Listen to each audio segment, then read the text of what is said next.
जब खुला राज पति का। मेरा नाम शिवानी है, घर की बड़ी बेटी हूँ। मैं और मेरा छोटा भाई, बस हम दो ही हैं। मम्मी डैडी मेरे बहुत अच्छे हैं, मुझे बहुत सपोर्ट किया, जितना चाहा मुझे पढ़ाया। मैंने बीएड किया है। हमेशा से मुझे टीचर ही बनना था। मुझे बच्चे अच्छे लगते हैं। परिवार और अपने सपने के बीच मुझे कभी प्यार में गिरने का समय ही नहीं मिला। मैं शुरू से ही अरेंज मैरिज चाहती थी। मम्मी पापा जो भी मेरे लिए लड़का देखेंगे वो अच्छा ही होगा। मुझे पता है वो मेरी हाँ ज़रूर पूछेंगे। अब मम्मी पापा ने मेरी शादी की तैयारियां तेज कर दी हैं। एक लड़का इस रविवार मुझे देखने आने वाला है। लड़के की तस्वीर उसके पहले आ गई है। पापा पहले लड़के की खोज खबर अच्छे से निकलवा लेते हैं, फिर ही मुझे किसी की तस्वीर दिखाते हैं। अब आज रविवार भी आ गया। मुझे लगा शायद वो भी रिजेक्ट हो गया होगा, इसलिए अभी तक मुझे लड़का दिखाया नहीं गया। मैं सोकर उठी तो मम्मी मेरे कमरे में आई। बोली, बेटा लड़के वाले आने वाले हैं, तू तैयार हो जा। बहुत ही शॉर्ट नोटिस में मुझे तैयार होने को बोले लड़के वाले आ गए।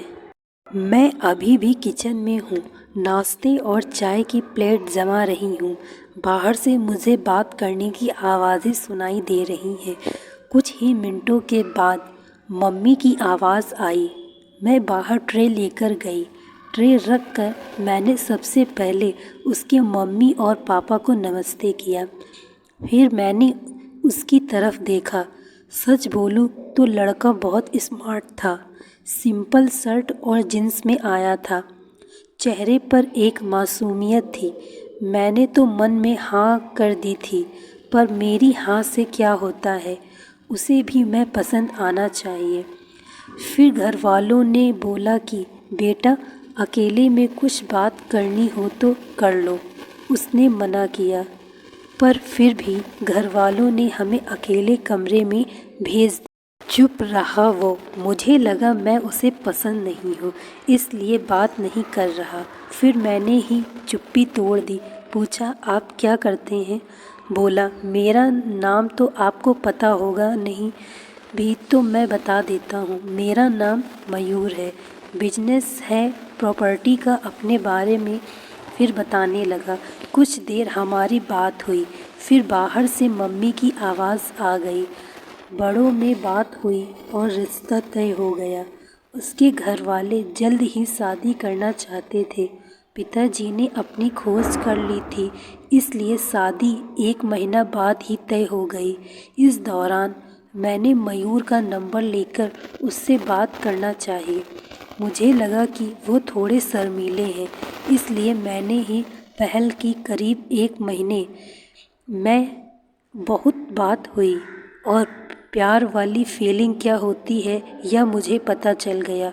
फिर हमारी शादी का दिन आ गया और मैं अंदर ही अंदर बहुत खुश थी। मम्मी पापा को छोड़ जाने का गम तो था, लेकिन मुझे लगा कि मुझे सही जीवन साथी मिल गया है। सुहाग रात आ गई। मैं थोड़ी घबराई हुई बैठी थी। बेड पर वो आए और मेरी तरफ देखा। मैंने भी हल्की सी स्माइल पास की। मयूर ने कुर्ता पहन रखा था। वो थोड़े घबराए लग रहे थे। मुझे लगा जैसे मैं नर्वस हूँ, शायद वो भी इसी तरह होंगे। मयूर अब बाथरूम गए और कुर्ता चेंज करके आए।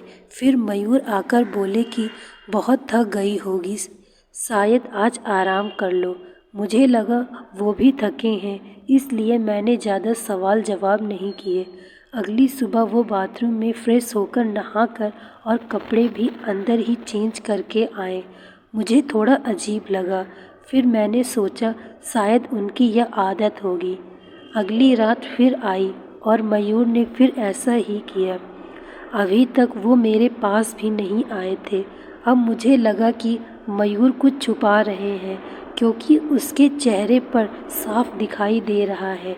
अगली रात जब वो बाथरूम से कपड़े चेंज करके आए तो मैंने उन्हें टोक ही दिया। आप क्या छुपा रहे हैं? कुछ बात है तो आप मुझसे कह सकते हैं।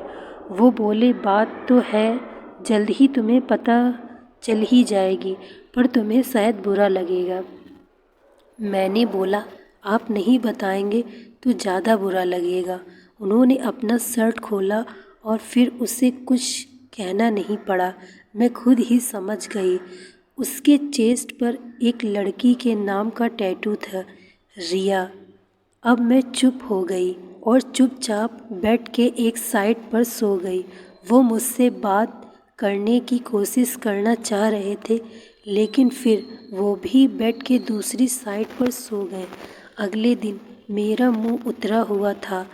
मुझे इस बात का ज़्यादा दुख था कि उसने मुझसे यह बात छिपाई। हाँ, हमें कम समय मिला, लेकिन फिर भी इतना समय था कि वो मुझे बता सकते थे। अगली रात वो फिर कमरे में आए।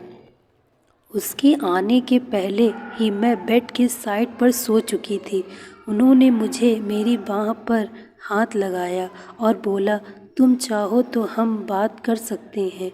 मैंने बोला, अब क्या बताओगे?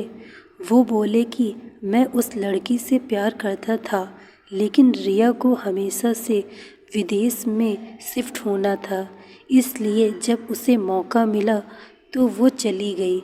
मैंने पूछा, वो तुम्हें छोड़कर किसी और के साथ चली गई? वो बोले, हाँ।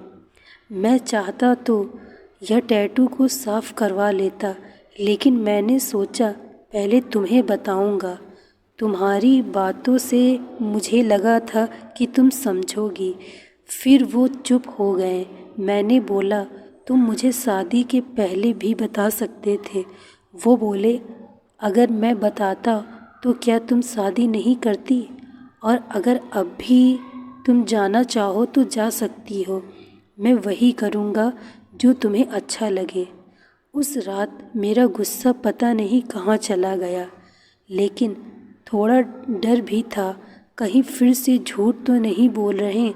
मासूम शक्ल बनाकर मैंने कुछ जवाब नहीं दिया।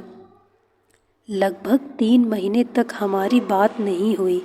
मैं भी अपने पापा की तरह उनकी परीक्षा ले रही थी। फिर एक रात मैंने उससे पूछा, उस लड़की से ज़्यादा प्यार करोगे मुझे? वो बोले, वो तो उसी रात हो गया था जब तुमने सच सुनने के बाद मुझे माफ़ कर दिया था। मैंने बोला, मैंने कब बोला कि मैंने माफ़ कर दिया? वो बोले, तो अब बोल दो। उनकी मासूम शक्ल ने मुझे उसके गले लगने पर मजबूर कर ही दिया। मुझे सच में अच्छा पति मिला है। आखिर अच्छे लोगों के साथ अच्छा होता है, तभी इनको रिया नहीं मिली। दोस्तों, मैं आशा करती हूँ आपको यह कहानी अच्छी लगी होगी। यदि कहानी अच्छी लगी हो तो वीडियो को लाइक तथा चैनल को सब्सक्राइब अवश्य करें। Thank you so much watching this video. Like, share and subscribe.